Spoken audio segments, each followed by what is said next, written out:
Boa tarde a todas, todos e todes. Estamos aqui para mais uma sessão da Mostra Itinerante de Filmes Etnográficos do Prêmio PRDG. Essa é a nossa terceira sessão.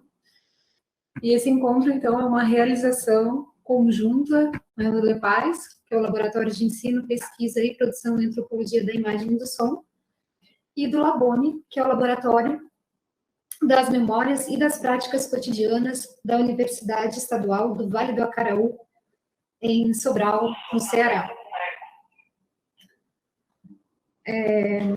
Gostaria de reforçar, né, que essa atividade acontece, então, com o apoio do Comitê de Antropologia Visual, da ABA, e também com o apoio da comissão organizadora do Prêmio PRVG, e que tem, então, como um de seus objetivos estimular a circulação, né, do que vem sendo produzido no campo antropológico, sobretudo, né, no campo da antropologia visual, e estimular também a produção, né, de novas pesquisas, enfim, novos audiovisuais relacionados à pesquisa etnográfica. Bom, a gente vai ouvir, então, a gente vai assistir dois filmes hoje.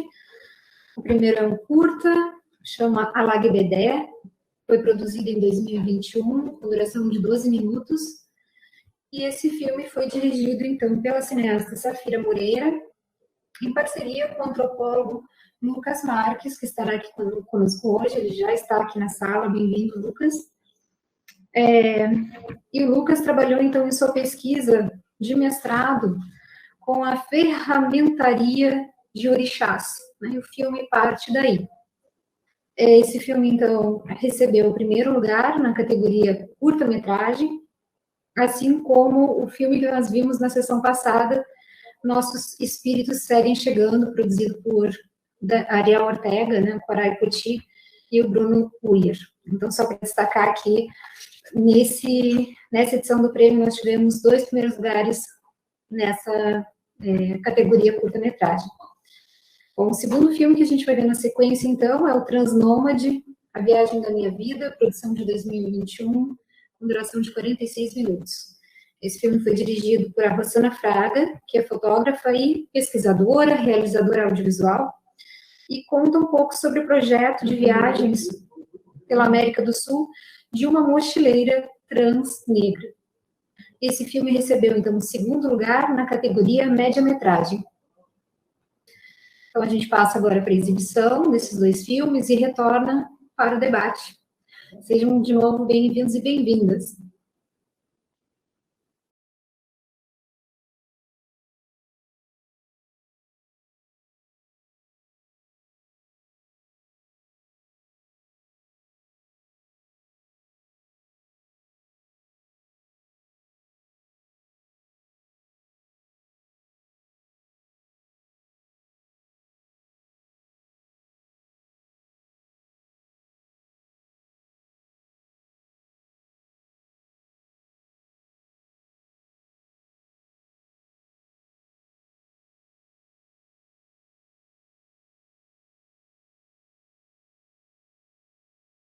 Após a visionagem desses 2 filmes incríveis, estou aqui ainda meio sem palavras, né, pensando, bom, a gente vai para um debate, mas o que falar, né? Muita coisa para falar, ao mesmo tempo, uma profundidade imensa, assim, né, nas duas produções. Acho que a gente começa, então, se o Lucas estiver por aí. Gostaria de apresentar novamente o Lucas. Oi, oi. Opa. Oi, Lucas, bem-vindo. Vocês me ouvem bem? Oi, aí agora eu botei fone. Tudo jóia?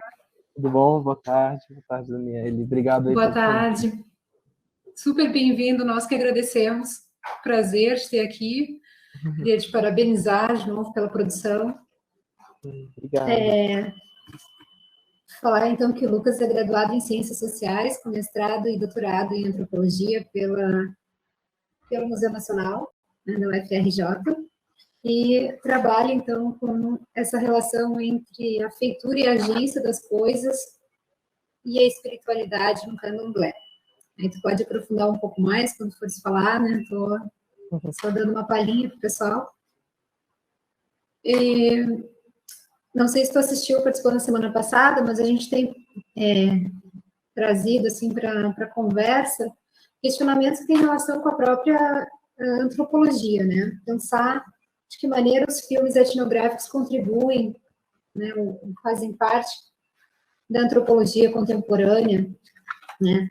E também que desafios, essa é uma questão que eu me coloco sempre, assim, que desafios tu encontrou no teu processo. E pelo que eu entendo, tu já vinha realizando essa pesquisa, é uma pesquisa que já vem de longa data, né? E isso acho que reflete na produção. E acho importante falar para as pessoas que estão começando, né, que estão chegando, assim, e têm vontade de produzir, mas não sabem muito bem por onde começar, né, ou que ficam pensando que, de repente, não poderiam produzir um filme, um curta, em função de recursos, em questão de, enfim, meios técnicos, patrocínio. Aí, acho que a gente pode começar por aí. Deixa eu ouvir um pouco falar. Tá bom, obrigado, Daniela. De novo, agradecer o convite, assim, acho que esses momentos são muito ricos, assim, né, e poder assistir o Transnômade agora, eu achei incrível, não tinha tido oportunidade de assistir lá na mostra, mas, nossa, eu tô também, assim, muito impactado pelo filme, acho que a gente pode depois falar dele, mas, enfim, muita coisa para falar, eu acho que eu estou num momento muito interessado, na verdade, em pensar o filme, tanto porque a gente tem, falar um pouco do momento, né, atual, a gente está junto com a Safira Moreira, né, que é uma cineasta negra de Salvador, uma amiga já de longa data, e que esse filme, na verdade, ele é fruto desse encontro, né, acho que isso é muito importante ser dito, assim, eu já vinha, como a Daniela chamou a atenção, eu venho de uma pesquisa etnográfica já de muito tempo, desde a minha monografia minha monografia de graduação na UNB, enfim, eu morei muitos anos em Salvador e consegui fazer um campo relativamente longo, e a Safira vem de vem do cinema, né, assim, ela é formada no cinema, ela fez um filme super interessante, que eu vou até deixar o link aqui, eu posso mandar aqui no chat, né, o link, que é o filme Travessia, foi um filme bem premiado na época, eu acho que ele se relaciona muito, tem algumas questões aqui que se relacionam muito com o filme, que ela vem desse lugar, né, de fala de mulher negra e pensar a questão racial, eu acho que esse encontro, na verdade, o filme ele foi produzido a partir desse encontro, né? E, enfim, é um curta-metragem. Eu acho que eu tenho muito para falar sobre os diversos desafios do filme, de fato, porque a gente teve uma dificuldade muito grande e eu acho que todo mundo que trabalha com cinema, né, sabe o que é isso, né? Esse processo da montagem, de conseguir se abdicar de determinadas cenas narrativas, né? E eu acho que a Safira me trouxe mais para esse lado de um outro tipo de cinema, né? Porque eu comecei a fazer esse filme, na verdade, assim, eu tenho muitas horas de gravação. Desde a graduação, eu era muito focado dentro de uma área específica, né? Que é da antropologia da técnica, com o professor Carlos Salchuk, lá da UNB. E ele também tem uma ligação, uma relação muito forte com a antropologia visual. Então, eu fui para campo já pensando nisso, assim, todo o meu interesse durante o campo, eu levei uma câmera fotográfica, uma câmera, enfim, não era uma câmera profissional nem nada, mas eu ficava basicamente, assim, em boa parte do início do meu campo, eu ficava filmando ali, eu me posicionava em determinado local e ligava a câmera e a partir dessa filmagem eu conseguia interagir com ele, a gente ficava, enfim, conversando enquanto ele trabalhava, mas o trabalho do ferreiro, e aí eu posso depois abrir um parênteses para falar um pouco mais sobre ele, né, sobre o Zé Diabo, que é uma figura, enfim, espetacular, da qual eu sigo acompanhando, na verdade, meu doutorado foi foi na Colômbia, sobre outro tema, mas agora no pós-doutorado eu estou começando agora, um pós-doutorado na USP, na verdade, retomando um pouco desse diálogo e, enfim, acompanhando o Zé Diabo. Mas, então, assim, só para falar um pouco rapidamente, eu passava, na minha graduação, né, eu passava com a câmera ligada, filmando ele, e eu estava interessado muito naquilo que alguns autores da antropologia visual falam, né, a Sarah Pink, a Claudine Defrance, que era a ideia de tratar a filmagem como uma ferramenta etnográfica, né? Muito mais do que pensar no filme, necessariamente, no produto. Eu estava muito interessado no processo mesmo de filmar, né? E usar a câmera como, enquanto essa ferramenta etnográfica de registro, mas não apenas de registro, né? Eu acho que depois eu consegui pensar na câmera, e aí nesse processo de montagem também, como algo que ia para além, né, do mero registro, assim, né? Assim, como que a gente pensar essa filmagem de gestos e poder emergir daí determinadas forças, reflexões, análises, né, que estão para além do mero registro. Então, assim, eu tenho muitas horas, eu tinha já muitas horas de gravação, eu cheguei a fazer até um corte disso, que eu posso mandar também para vocês, vou mandar aqui também. E eu cheguei a fazer um corte muito inspirado naquela galera da antropologia sensorial, né, que tem um laboratório de antropologia sensorial de Harvard, enfim. Então, o meu primeiro filme sobre o Zé Diabo, ele foi muito nessa pegada. E aí, quando a gente se inscreveu num projeto, na verdade, foi uma coisa assim, que foi surgindo, aqui, deixa eu só mandar o link. Eu não sei se vocês vão conseguir. Ah, não, calma aí, eu preciso mandar outro aqui. Então, quando surgiu a oportunidade de a gente escrever o projeto do filme, né, eu convidei a Safira para a gente fazer, eu acho que muito por conta de uma insegurança minha também, e eu acho que eu estava nesse momento de querer aprender a fazer cinema, né, que eu acho que é uma coisa que eu vinha de um diálogo com a antropologia visual, mas um diálogo muito teórico, assim, né, eu tinha uma necessidade de aprender como se faz cinema, né, na prática, assim. E eu acho que foi um aprendizado muito grande com a Safira, que, enfim, é uma pessoa do meio. E a gente teve esse entrave, né, que era um encontro, mas um encontro, assim, que trouxe muitas coisas interessantes e trouxe muitos desafios também, né, porque eu queria colocar o filme de determinada forma, muito mais voltado para essa área da antropologia da técnica sensorial, e Safira vinha com outra bagagem também, né, trazendo a bagagem de tentar passar dentro do filme questões que eram muito importantes para ela, né, da diáspora africana, enfim, e de tentar dialogar. Eu acho que o final do filme, por exemplo, onde coloca o Zé Diabo com as ferramentas dele, né, eu acho que ele entra muito em diálogo com o filme Travessia anterior dela, e eu acho incrível, assim, porque esse olhar que ela trouxe, na verdade, desde o meu ponto de vista, enriqueceu muito o filme, né? Trouxe muitas coisas novas, assim, né?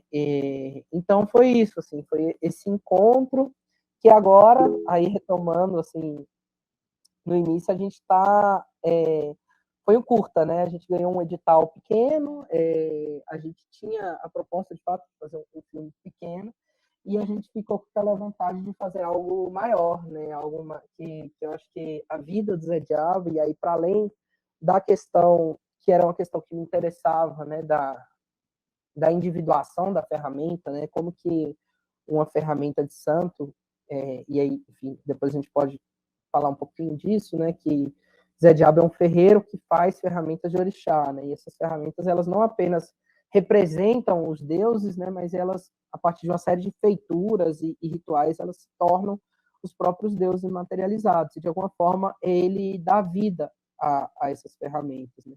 E aí todo o meu interesse, na verdade, dentro dessa minha perspectiva da antropologia da técnica, era pensar como que essas ferramentas ganhavam vida, né? E o que a gente chama de vida dentro das religiões afro-brasileiras, enfim.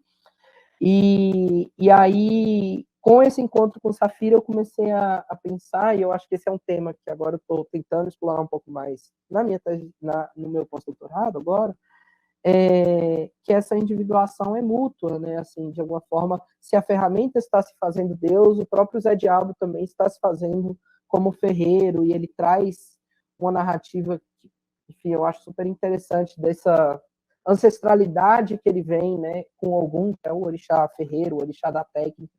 Então a gente agora está nesse processo, assim, tentando fazer isso acontecer, né? É muito complicado, né? Fazer cinema, ainda mais. Eu vinha de uma experiência de cinema que era uma câmera na mão, filmar e depois eu mesmo editava, eu mesmo fazia o som. E eu acho que esse diálogo com a Safira, que vem de cinema, é um trabalho muito mais coletivo, né? Um trabalho que envolve. É isso, a gente teve o Lucas Carvalho, que fez a trilha sonora do filme, a gente teve diretor de fotografia, teve captador de áudio. Então, trabalhar em equipe também, para a gente que é da antropologia, que está acostumado com um trabalho muito solitário, às vezes, né, é um desafio muito grande, mas eu acho que é um desafio muito interessante. Assim, então, eu falo demais, desculpa, gente. Pode. Nilson levantou a mão aí, vamos abrir para conversa.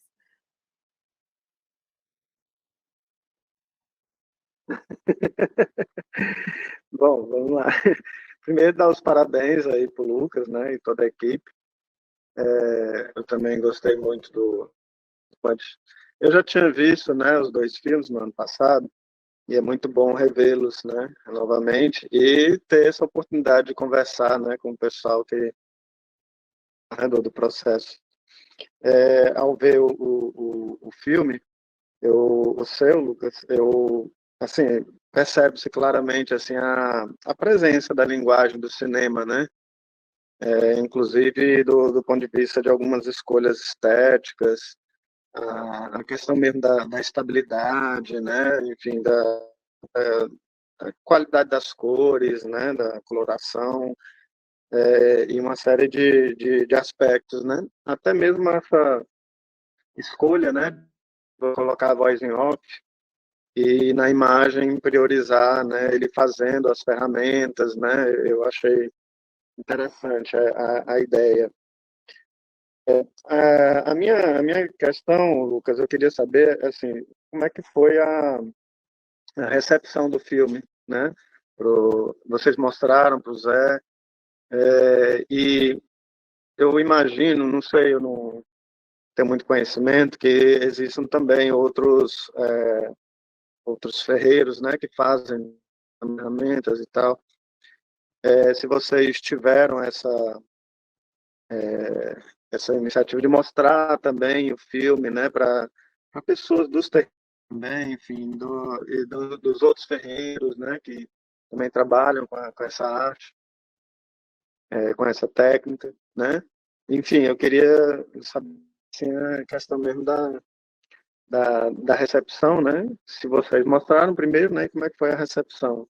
Enfim, discutir um pouco com você a questão da restituição, né?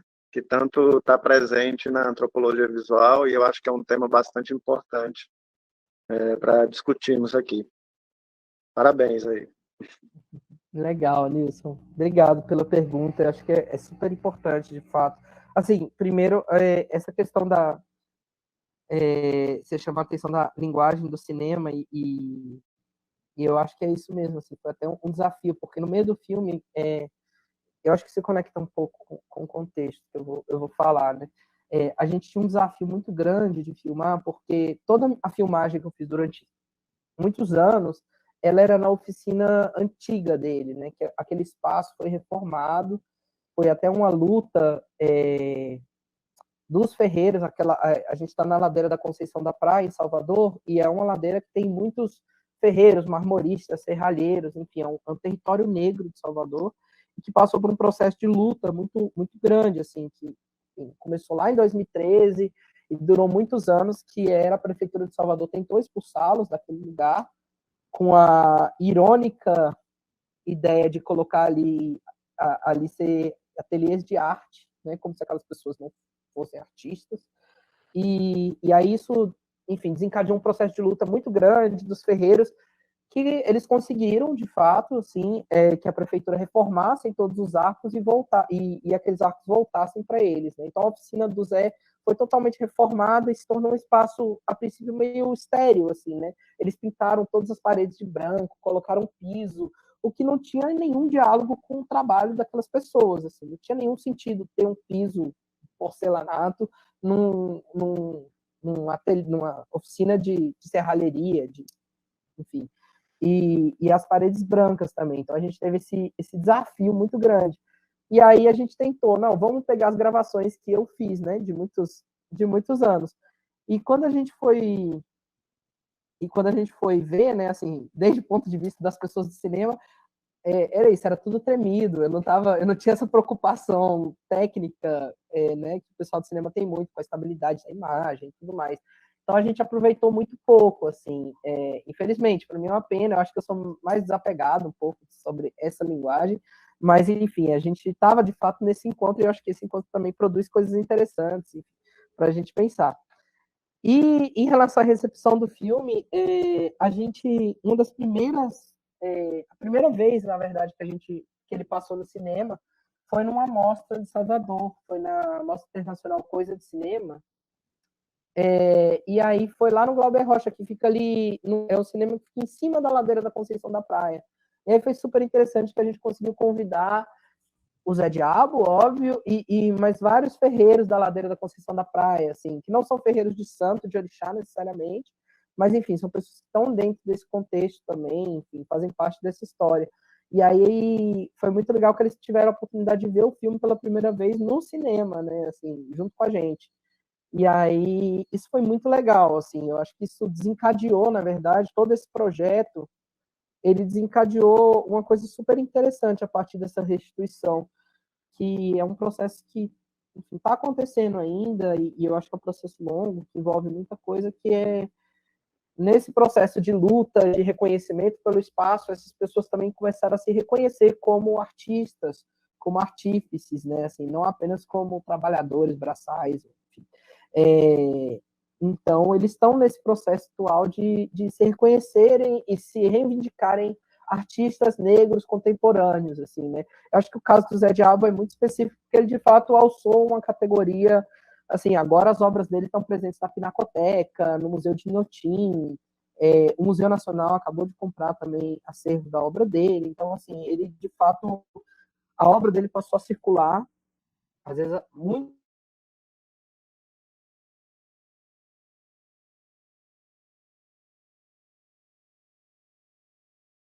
ferreiros lá na ladeira. Então, isso é muito legal, porque a gente tem o filme que a gente produz às vezes tem uns efeitos muito inesperados, né, que a gente não, primeiro que a gente não controla, e aí isso de fato a gente não tem controle. Então, por exemplo, a gente começou a perceber que a partir do filme as obras do Zé Diabo dentro desse mercado da arte começaram a ser valorizadas, mas também ser apropriadas, e vários processos também muito complexos que o mercado da arte, né, traz, enfim, com a obra dele. Então, assim, são processos que a gente não fugiu tanto do nosso controle, assim, mas como tudo é uma questão complexa, né? Coisas muito legais e coisas muito difíceis acontecendo, né, assim, efeitos inesperados. Mas é isso, assim, eu acho que é por aí.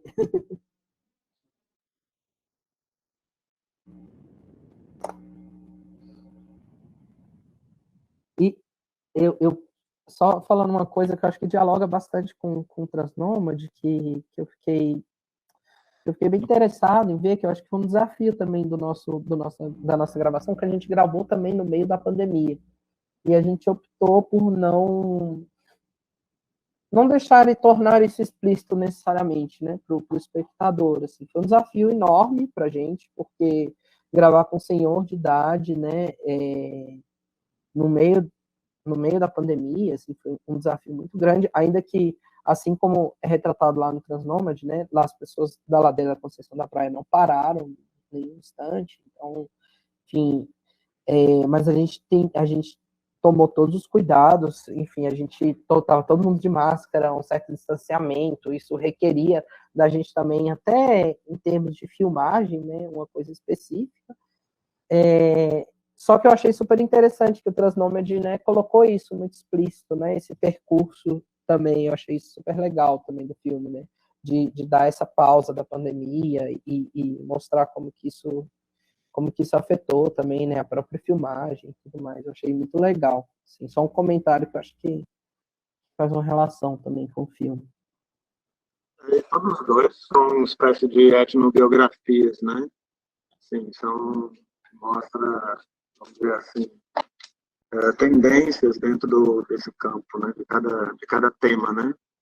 Eu acho que também tem essa coincidência. Eu acho que uma coisa aqui é exatamente essa dimensão mais estética, né? Que eu acho aí, que a linguagem do cinema de vocês está mais presente, né? E você estava falando, né, que fez essas filmagens com câmera tremida e etc. E me parece que também tem uma,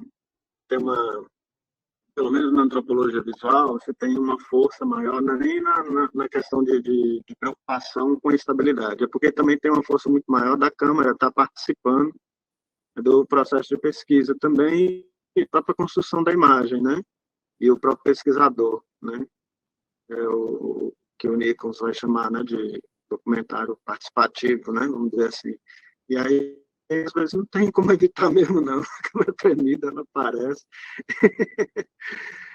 Já no de vocês teve mais esse cuidado, né?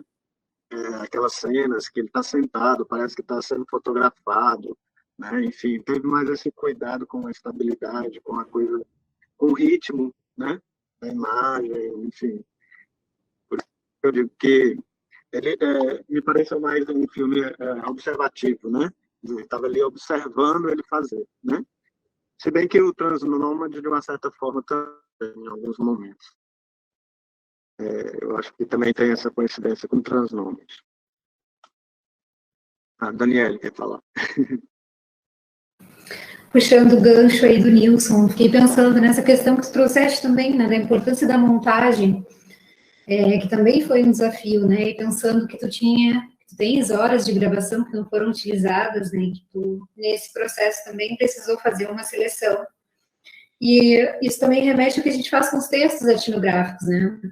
Então, acho que esse processo, né, de seleção, quando tu faz uma etnografia, né, tu tens muito material excedente, né? E esse desafio de fazer esses cortes, esse processo de montagem, acho que também contribui, né, para o próprio trabalho, no sentido de fazer parte da produção da etnografia, né? Eu acho isso bem interessante pensar esse processo. E assim como o Nilson, né, essa questão das diferenças, né, entre o filme com câmera fixa ou um filme com câmera mais integrada, digamos, mais artesanal. Até na semana passada a gente falou sobre celular, né, utilização do celular. São coisas que acabam sendo mais presentes, né, nos dias de hoje. A democratização do acesso, a democratização também, né, do próprio pesquisador, pensando o acesso do pesquisador a esses equipamentos que nem sempre são disponíveis na universidade e muitas vezes a pessoa não tem recursos, né? E acho que acho que é um ponto positivo também, né? São coisas diferentes, completamente diferentes, né? Mas acho que a gente assume como o Nilson disse, né? Essa participação do pesquisador em campo, né? E aí fico pensando o que tu vai fazer com esse material excedente, né? Porque ele está vivo ali ainda, né? Acho que ele ainda tem possibilidade de vir à tona de uma outra forma, né? A partir de uma outra montagem, de um outro olhar. Sobretudo porque tu disse que tu vê, né, a partir da câmera, tu estabelece uma relação. A câmera é a mediação, faz a mediação com o teu campo, com os teus interlocutores, né? Que eu também acho muito interessante, né? E aí, pensando também numa questão ética, né? Pensando assim, eu estou pensando nas pessoas que estão aqui, por exemplo, no presencial e que estão começando, tá? E ontem mesmo a gente falava em metodologia, né, sobre questões éticas. Como é que a gente consegue chegar no nível de intimidade, né, ou de um processo colaborativo que seja possível estabelecer esse tipo de relação em que a câmera se torna mediadora e não mais uma intrusa, né? Acho que mais para pensar assim.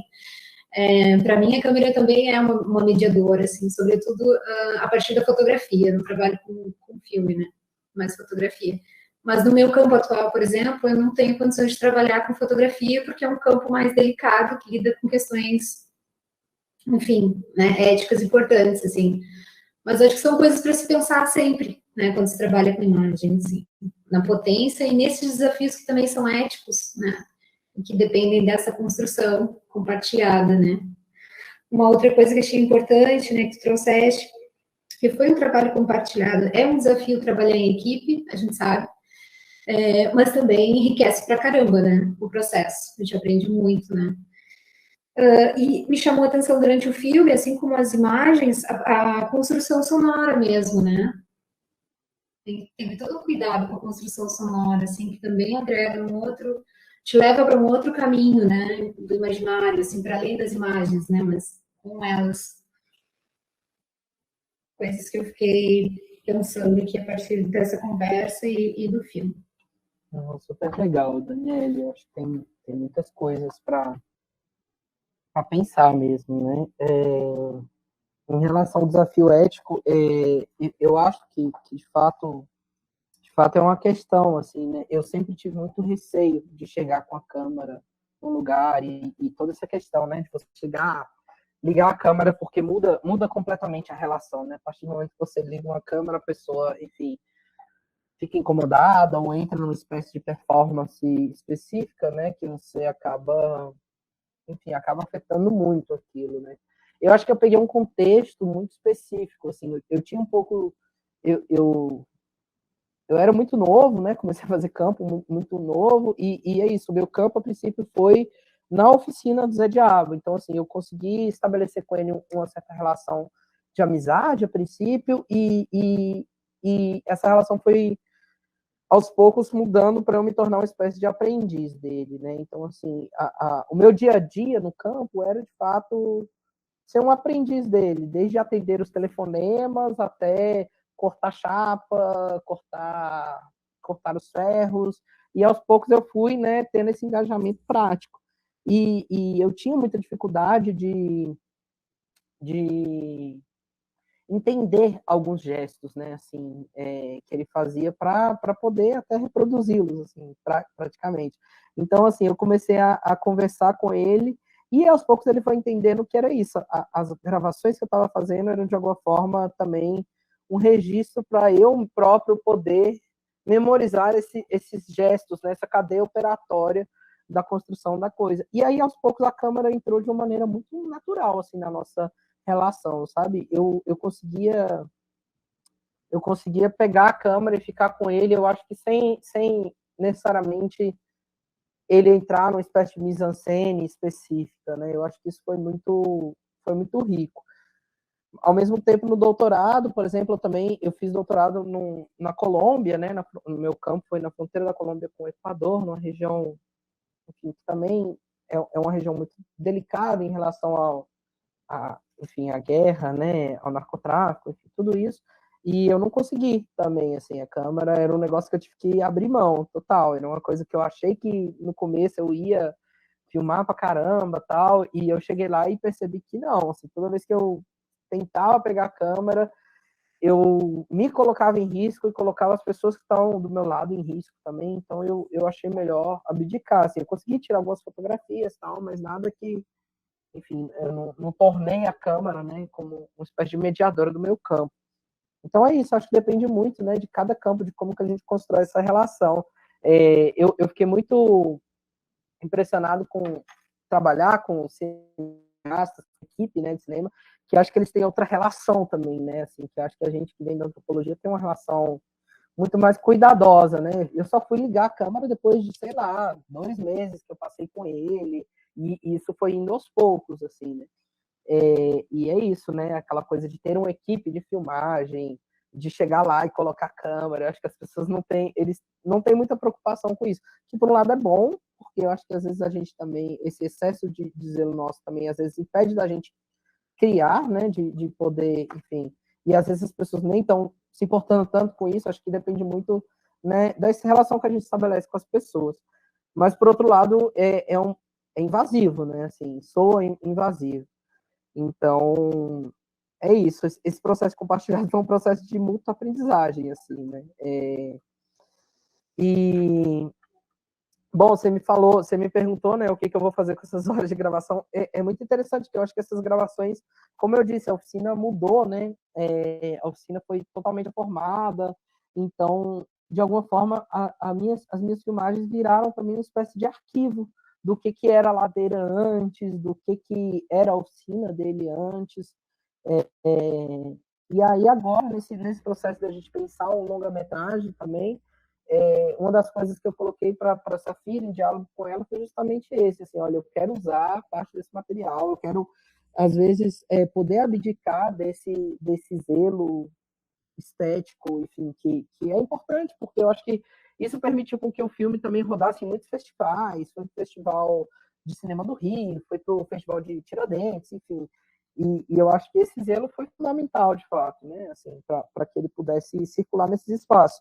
Mas eu queria pensar numa espécie de montagem que, enfim, mantivesse essa preocupação estética, mas que pudesse trazer essas imagens também, né, de alguma forma, como uma espécie de arquivo, mas também, enfim, como uma espécie de arquivo de uma relação também que eu estabeleci com ele durante esse tempo. Bom, e da construção sonora, cara, realmente, assim, eu acho que era uma questão que eu tinha muito presente no filme, assim, eu queria, de fato, que o filme tivesse uma construção sonora que andasse meio, fosse condizente com a própria oficina, assim, eu acho que a oficina é um espaço que a sonoridade é muito importante, assim, né? A ideia de escutar o som do ferro é fundamental, e aí eu tinha essa preocupação, e aí a gente convidou o Lucas Carvalho, que enfim, era um amigo também da Safira, e é um rapaz que tem todo um processo de pensar arte negra, arte da diáspora africana e tudo mais. E o Lucas esteve na oficina, né? Assim, a gente conseguiu que o Lucas estivesse na oficina, conhecesse Zé Diabo, estabelecesse uma certa relação com ele antes de propor a trilha sonora. E aí foi muito legal, assim, o primeiro corte que ele entregou pra gente, né, da trilha, ele ficou muito empolgado, né, assim, é um espaço realmente que gera muito espaço muito propício, né, para a criação, a oficina, assim, eu acho que criação estética, sonora, enfim. E ele, na verdade, o primeiro corte ele tinha sonorizado o filme inteiro, então o filme ficou totalmente sonorizado, aí a gente teve que falar, não, calma aí, vamos deixar o espaço para o silêncio, que é uma coisa muito importante na oficina, o silêncio era fundamental, então a gente bateu nessa tecla de que o silêncio precisava estar presente também, nesses espaços do silêncio.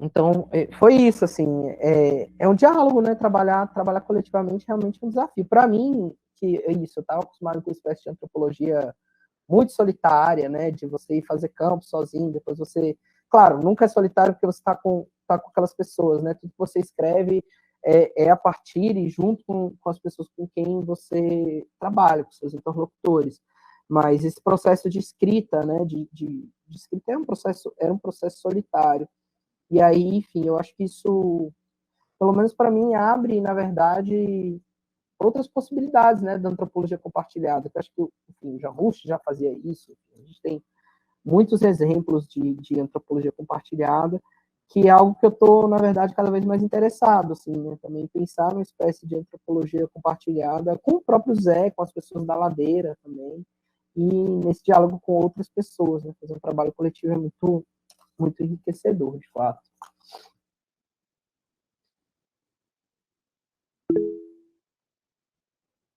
Lucas, e você está continuando com esse projeto? Tem algum outro projeto de filme? Como é que tá? Agora a gente, agora a Lei Paulo Gustavo, né, e eu estou tentando um edital da Warner Green também, tem muito edital sobre filme, a gente está tentando, junto com o Safira, fazer um longa-metragem sobre o Zé, né, agora, mas a nossa ideia é sair um pouco da oficina, assim, né, tentar puxar esse fio que ele abre no curta, né, que é esse fio sobre a sua própria memória, sobre a sua diáspora também. Ele vem de uma família de Cachoeira, uma família de ferreiros de santo, então a gente está tentando fazer um filme que puxa um pouco esse fio, assim. Então, é um projeto muito incipiente ainda, a gente está se inscrevendo ainda para, na verdade, produção de roteiro, mas a gente bate com urgência, né, uma certa urgência, que é a idade dele, enfim, né? E existem outros ferreiros de orixá, mas são muito poucos, na verdade. É um ofício que a gente, como antropólogo, nunca gosta de falar isso, né? Que é um ofício que tá se acabando, que essas coisas nunca acabam, de fato, né? Mas de fato um ofício que vem perdendo muita força, assim, né? Tanto porque você vai nos grandes mercados religiosos afro-brasileiros hoje em dia, tem muitas ferramentas que são padronizadas, enfim, com outros tipo de relação que se estabelece com a matéria, com o candomblé, enfim, com tudo isso. Então, o Zé Diabo, ele é considerado um dos últimos e grandes ferreiros de orixá da Bahia. Então, a gente tem essa urgência de tentar contar a memória dele, né, tentar contar um pouco da história dele, e aí a gente está com esse projeto de fazer o filme, assim. E também nessa interlocução com a arte, porque eu acho que a obra dele, assim como a obra do Mestre Didi, a gente tem outros artistas que estão nessa interseção entre a arte e a religião, né? Então a gente está tentando explorar um pouco isso também no filme. Mas ainda é incipiente. Assim, eu estou, na verdade, falando demais porque a gente nem começou a fazer nada ainda. Então, são coisas que estão na nossa cabeça, que a gente está em diálogo assim, com Safira, com outras pessoas também, assim, dentro desse projeto coletivo. Ellen, quer falar? Boa tarde. Eu queria, em primeiro lugar, parabenizar o Lucas, né, pela sensibilidade, demonstrar também essa questão da religiosidade afro, né, e do orixá Ogum, e mostrar que o orixá também é vivo no dia a dia das pessoas, né. E aí, quando tu traz isso, né, ali dentro desse ponto de vista, e com essa ligação do ferro, do ferreiro, porque antigamente o ferro, como bem fala, o ferro era usado nas rodovias, mas hoje o ferro, ele,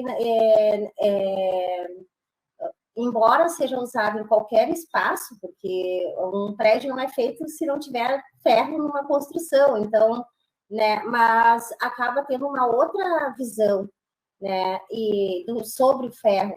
E aí tu trazer toda essa sensibilidade, né, como pesquisador, com essa subjetividade ali do sujeito pesquisado, tu também está mostrando essa relação de fé das pessoas dentro do teu campo, assim, e como que é para ti, enquanto pesquisador, assim, para ter esse cuidado, como que tu te sente, trazendo isso, né, para trazer essa exposição, de certa forma, uma exposição, mas que não é uma exposição, entende?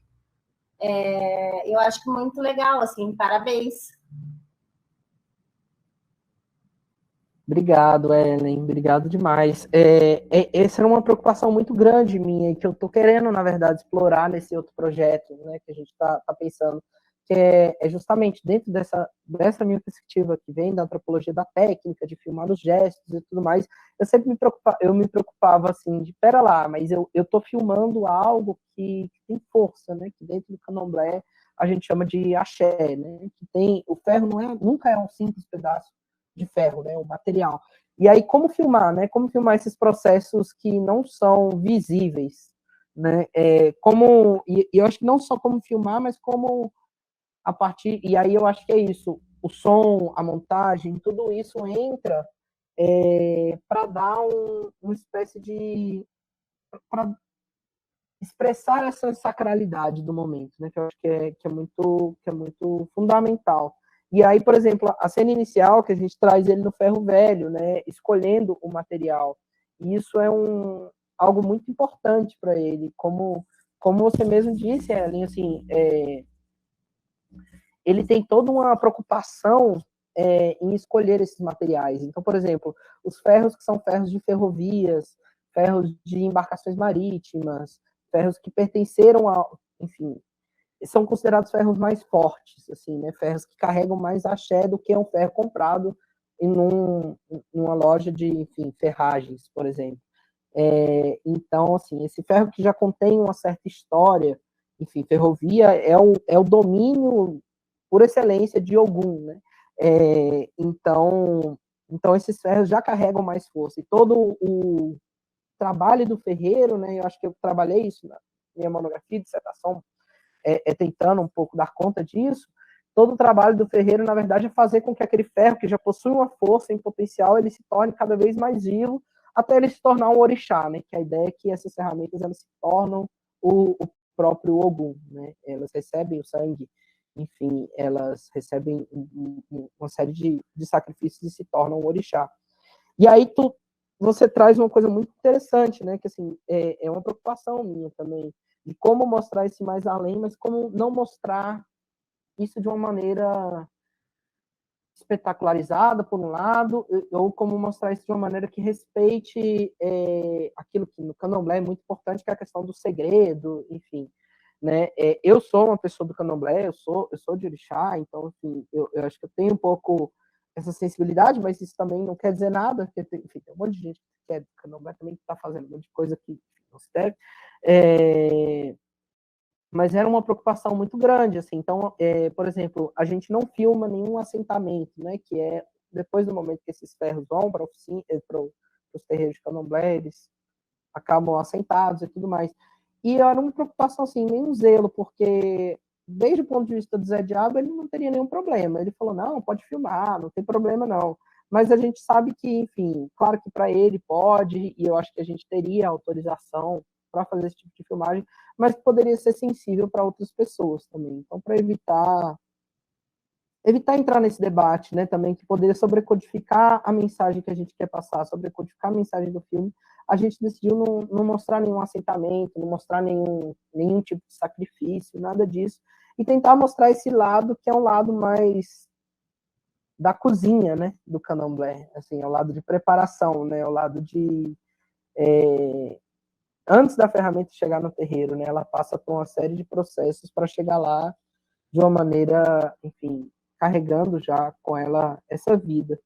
Então, é isso, eu acho que não tem receita, né, para fazer isso, a gente pode falhar a todo momento, porque, né, isso o que mostrar e o que não mostrar é sempre você está andando numa área muito tênue, né, então eu acho que o que vale é o diálogo mesmo, né, dialogar com aquelas pessoas, tentar ver o que pode ser mostrado, o que não pode, enfim, e como construir a narrativa a partir daí.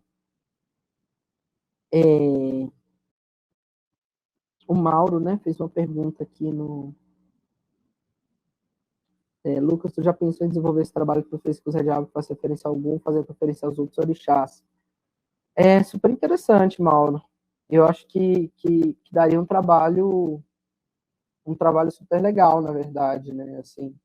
Eu sei de pessoas, o Zé, por exemplo, ele é um ferreiro, né, e por ser de algum, ele trabalha, ele não é de algum, né, mas enfim, por ter o caminho de algum, ele trabalha só com orixás que levam ferro, né, que é Ogum, Exu, Oxóssi, Oxumaré, Tempo, então ele não trabalha com outros materiais, né, Xangô, por exemplo, seria o cobre, Oxum, o ouro, o latão branco, né, enfim.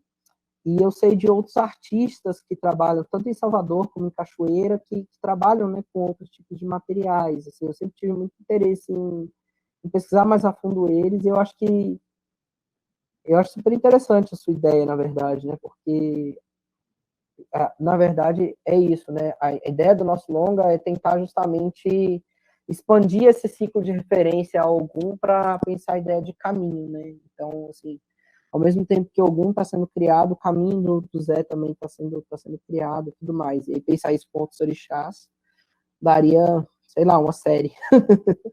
mas sim, muito legal, já é. Assim.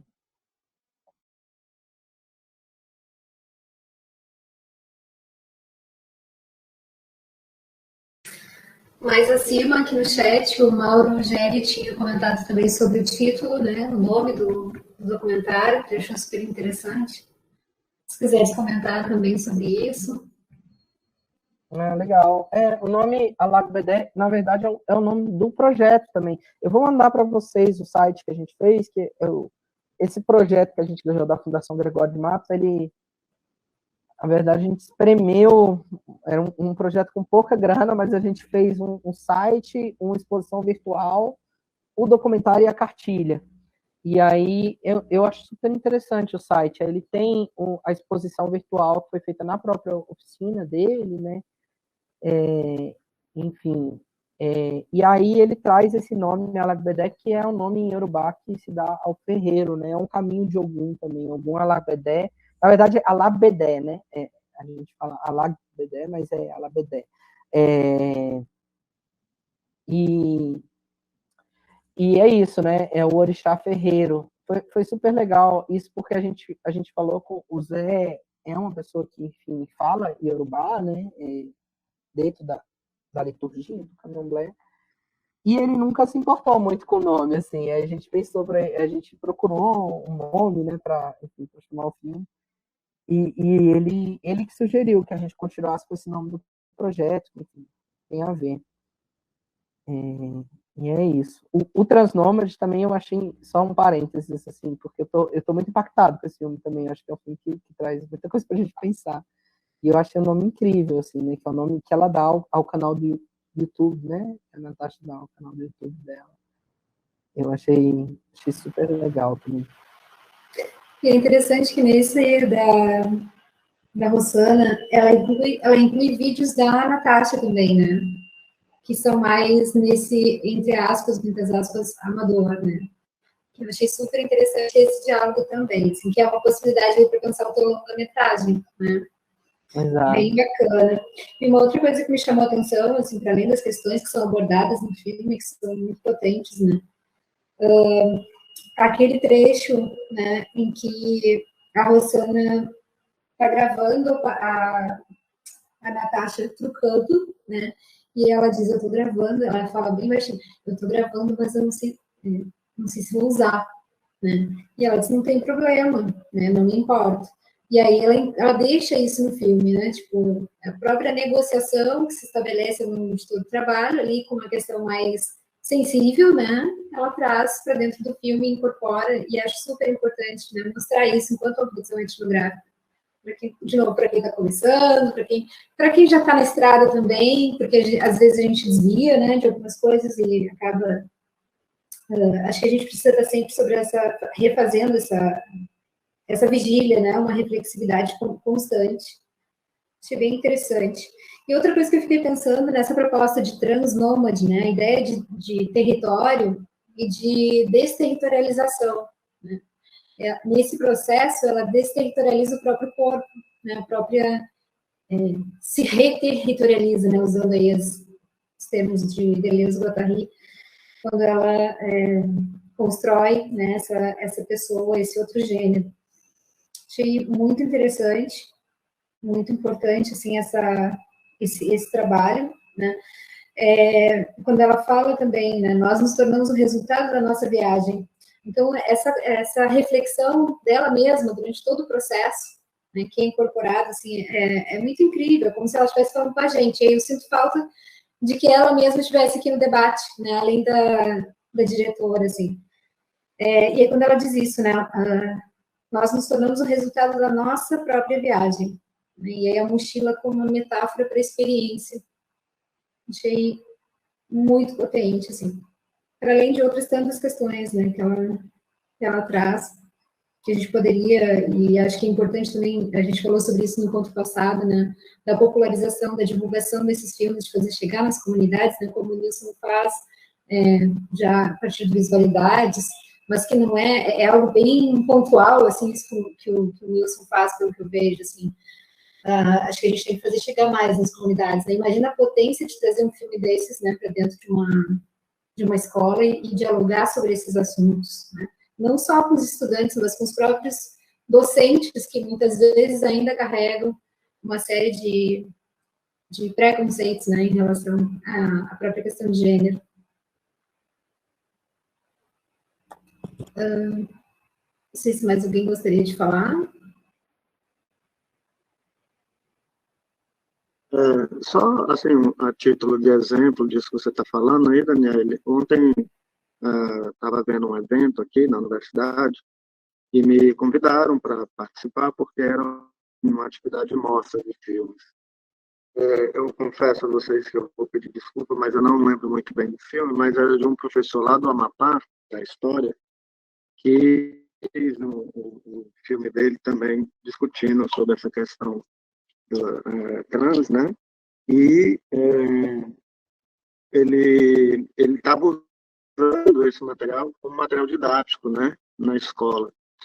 E eu acho que isso aí é fundamental, né? E ele falando lá que lá no Amapá poucas pessoas faziam isso, né?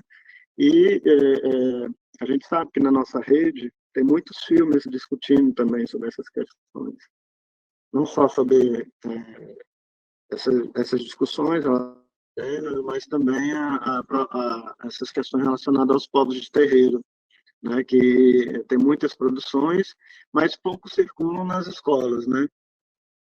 É uma pena, é uma pena, e muitos estão meio que restritos somente aos festivais, aos encontros da nossa área.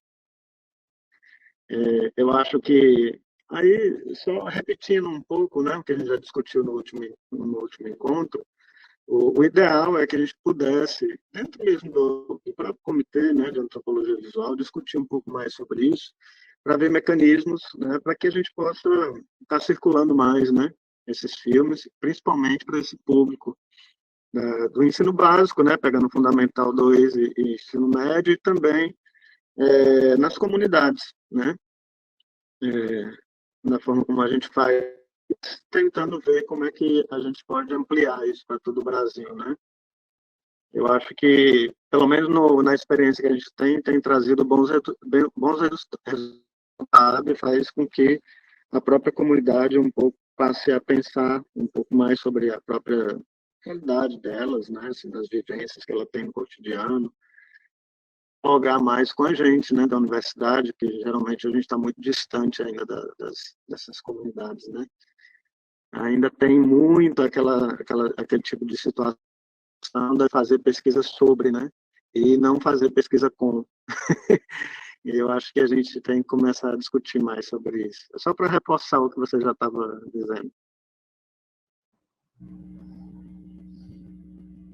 Nilson, só me permite também um comentário breve, que eu acho que é fundamental, assim, que você traz, e é isso, né? A gente começa a perceber o poder que o cinema, a produção audiovisual tem também, né? Para gerar certos tipos de reflexão e, enfim, atingir determinados espaços que, de novo, a gente às vezes nem controla, né? Só um exemplo, assim, o meu primeiro filme lá, eu lembro que eu coloquei, assim, na graduação ainda, eu coloquei ele no YouTube e, enfim, o pessoal que é de terreiro sabe, né, assim, que tem uma certa circulação de filmes sobre religião afro, né, dentro do YouTube, dentro da plataforma. E aí, quando eu percebi, tinha, sei lá, mais de 15 mil visualizações, um monte de gente vindo conversar comigo sobre o filme, que era uma coisa totalmente despretensiosa, assim. E aí é isso, eu comecei a perceber como que essa ferramenta, né, assim, talvez muito mais que nossos textos, né, escritos, ela consegue chegar a determinados espaços, gerar determinadas reflexões e tudo mais. Eu acho, por exemplo, esse filme Transnômade é isso. E há uma série de filmes que discutem, né, a questão de gênero, enfim, de identidade de gênero e tudo mais, que eu acho que é isso, deveriam ser obrigatórios dentro de uma escola, né, para gerar esse tipo de debate. Agora, nesse momento, a gente também está com isso, a gente está construindo um cineclube lá na ladeira da Conceição da Praia.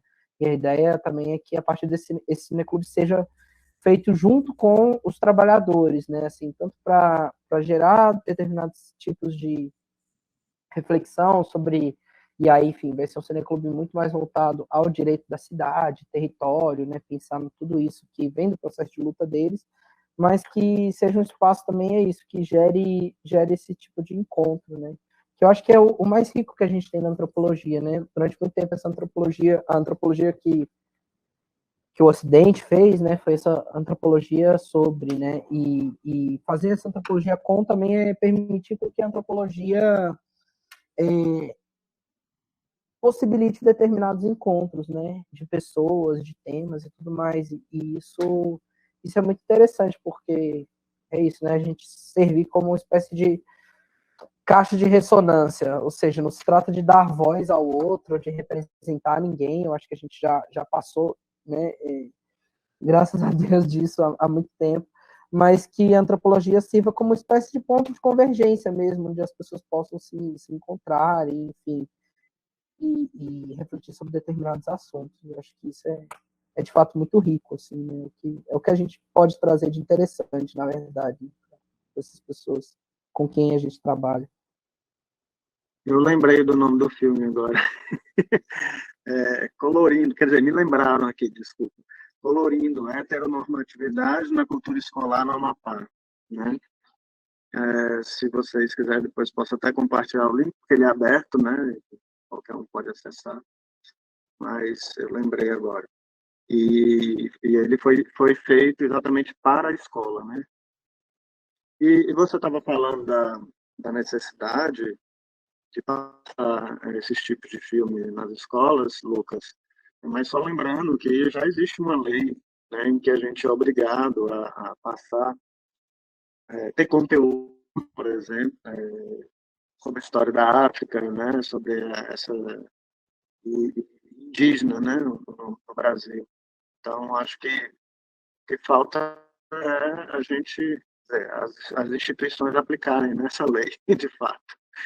E a gente pode dar uma colaboração, né? Isso também, né?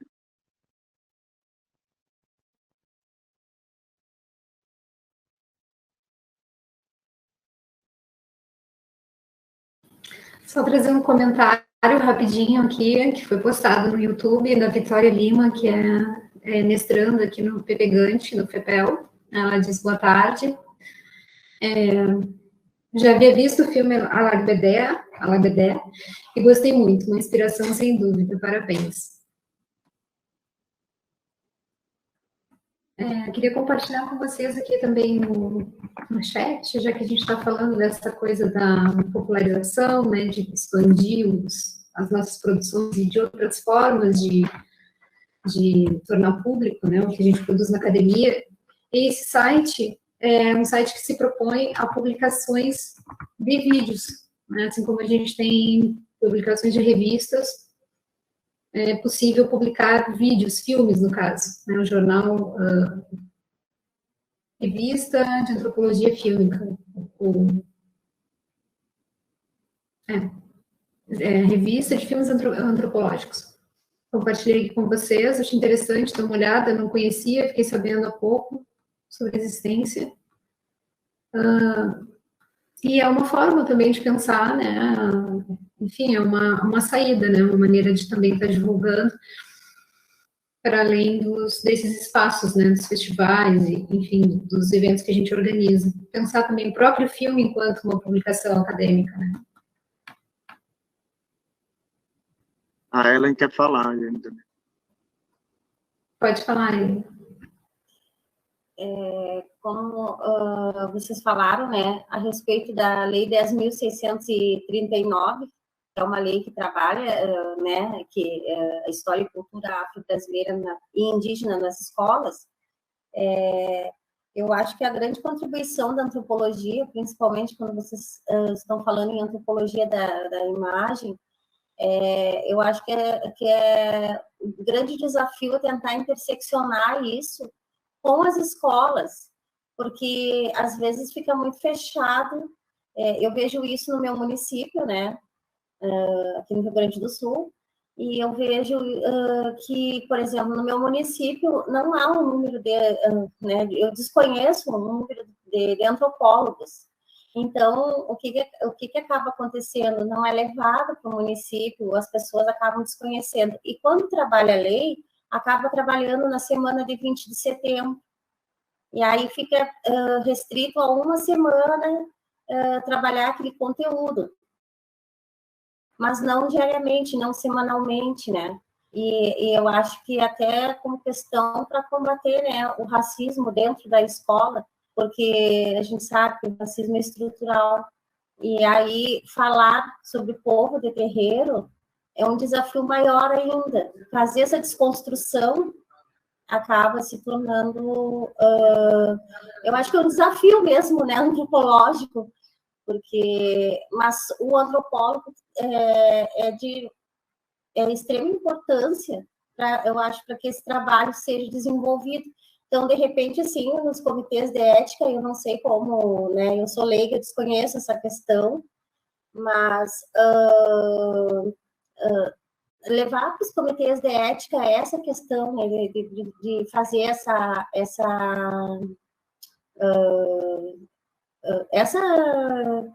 levar essas questões mesmo para dentro de um comitê de ética, para que seja feito mesmo na prática, e não fique só na teoria, né? Não sei.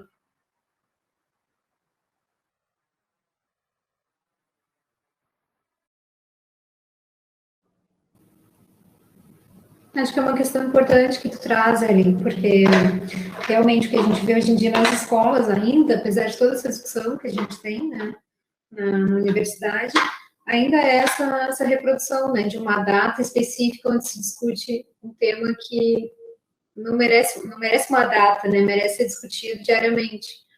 Então, acho bem importante essa tua colocação. O que mais?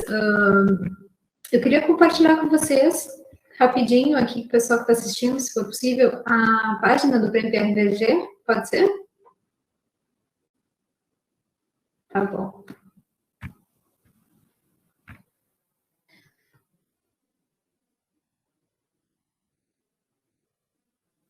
Então, para valorizar mesmo, né, esse lugar, assim, que guarda a memória desse último prêmio, né, acho que foi um trabalho super bem executado, que se preocupou com vários detalhes, né, e em alguma medida retoma também o histórico do próprio prêmio, né, então, para quem não conhece ou para quem quer saber mais, né, a gente concentrou bastante coisa aqui, bastante informação sobre os outros prêmios, né, as outras edições, a gente fala da proposta do prêmio, a equipe, no caso, a programação dos eventos, das atividades que aconteceram, e aqui as mostras, né, que é o que eu queria destacar.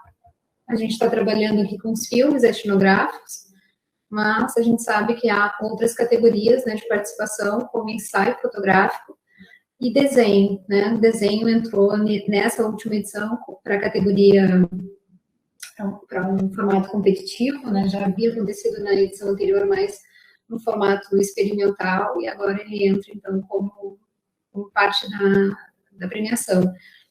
E aí vocês têm acesso, né, aos ensaios, né, e enfim, as propostas, né, de cada pesquisador, pesquisadora. Eu acho importante para quem está se aproximando aí do campo da antropologia visual, né, que busca outras formas de descrever, mas também de construir o próprio texto. A gente sabe que o texto etnográfico é uma construção, né, e ele também passa por essas outras linguagens, né. Então, fica aí o convite para que vocês visualizem. Ele está hospedado na página da aba, né, pbv2022.abante.org.br. Coloquei o link no chat aí para quem quiser. Obrigada, Nilson.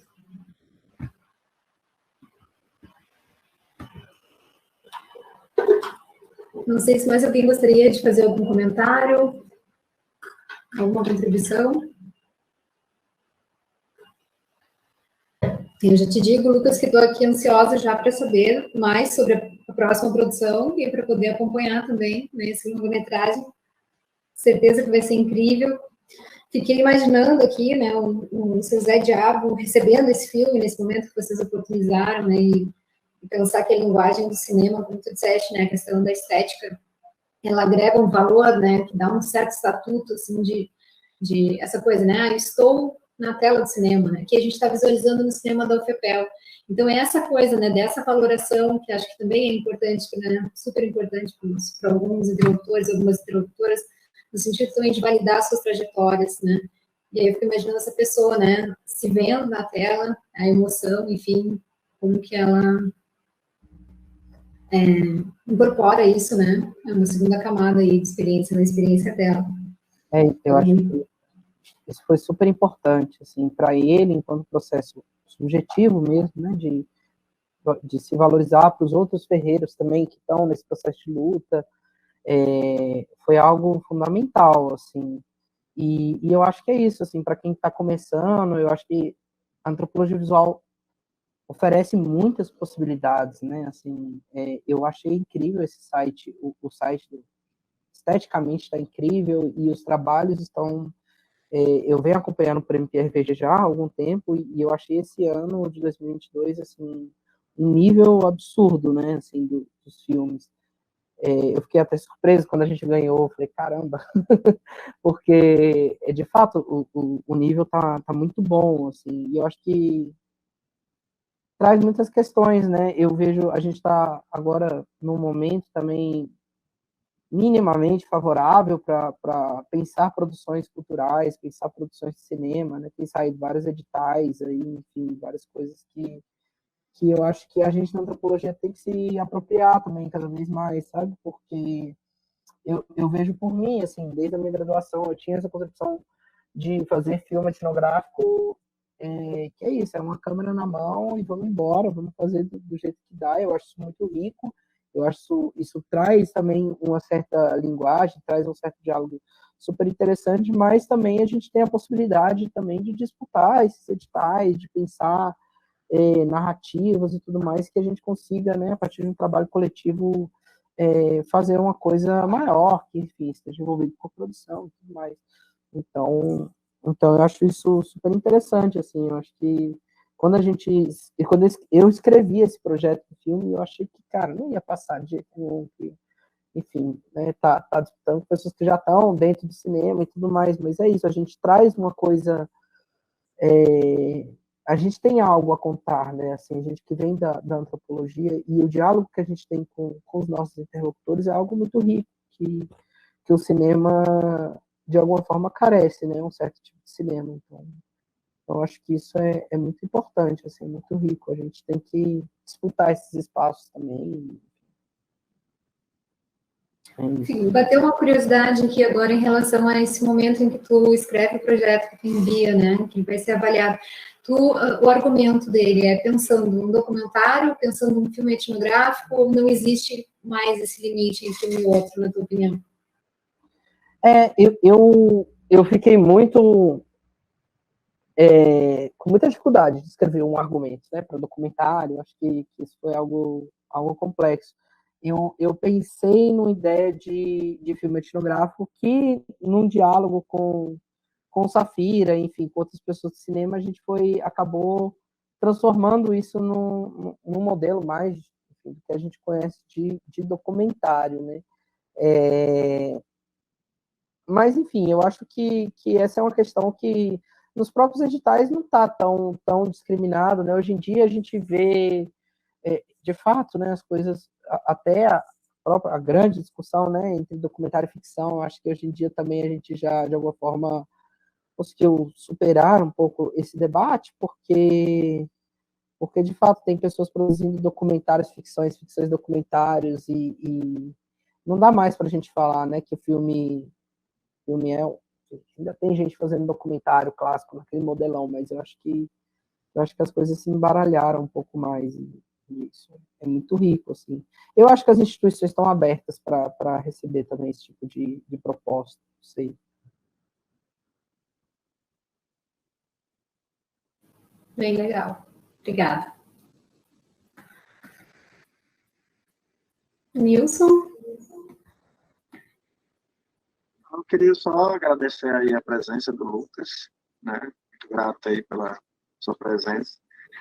Dizer que o filme, né, também, como eu disse, eu vi no ano passado, ele foi um pouco uma inspiração para um projeto que a gente está desenvolvendo aqui no Labome, de pesquisa compartilhada também com os povos de terreiro aqui em Sobral, né?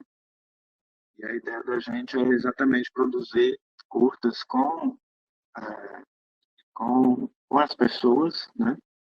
Para poder circular nas escolas. A gente tem um mestrado profissionalizante em ensino de sociologia aqui, e a ideia da gente é ativar esse mestrado exatamente para poder criar esse material e circular pela cidade. É um bolsista DCR que está aqui com a gente, né? E a gente está aqui apoiando, está junto. Então, o seu filme foi uma inspiração também aqui para o nosso trabalho. Então, muito grato aí pela sua presença. Obrigado, Nilson. Obrigado demais. Eu sempre imaginei, assim, a gente tem, né, o Vídeo nas Aldeias, que é uma realização super importante, né, produziu muita coisa interessante, e eu acho que faz falta mesmo uma espécie de vídeo nos terreiros também, né, assim, pensar essa criação junto com o povo de terreiro é muito rico. A gente tem uma longa, eu recentemente, pensando num curso que eu quero dar no futuro, né, de pensar a ideia de cinema e povos de comunidades de terreiro, a gente tem já uma longa tradição de filmes que falam sobre povos de terreiro, filmes realizados por pessoas de terreiro, mas ainda é isso, é uma produção tímida, né, se você comparar até mesmo com o Vídeo nas Aldeias, com os vídeos indígenas que estão sendo produzidos, e que, enfim, são super interessantes. Então, que legal, parabéns aí também pelo trabalho. Eu fico muito feliz de estar aqui também, gente. É uma pena que Safira não pôde vir. Só falta a gente chegar mais nas escolas, né? Essas produções, se a gente começa agora a circular, né? Exato, fazer circular. Porque às vezes fica muito preso, né, esse festival, essa cultura de festival que, enfim, ainda no Brasil é muito elitizada também. Total, você tem toda a razão. Lucas, foi um prazer enorme te ter aqui. Tenho certeza que a conversa rendeu muito, assim, as pessoas vão sair daqui super inspiradas e refletindo, assim, porque abriu, né, o diálogo em várias direções, assim. Então, muito legal, muito obrigada e espero que a gente tenha outras oportunidades. Obrigadão, Daniele. E é isso, assim, pena que Safira não pôde estar aqui, assim, eu peço desculpa por ela também, ela tá em outra produção, então, enfim, ela tem esse outro tempo, né, que é o tempo do cinema, e às vezes é difícil estar presente, mas eu agradeço também no nome dela. Mas te adianto que a gente vai organizar, a gente, né, a comissão organizadora do Prêmio PRTG está pensando outras mostras itinerantes, então a gente ainda vai ter oportunidade de conversar em outros espaços. Ai, ótimo. Que legal, perfeito. Então tá bom. Valeu. Gente, obrigado, viu? Valeu mesmo, assim. Obrigada a todo mundo. Poder pensar, mas super legal. Obrigadão. Tchau, tchau. Abraços. Tchau. Tchau, tchau.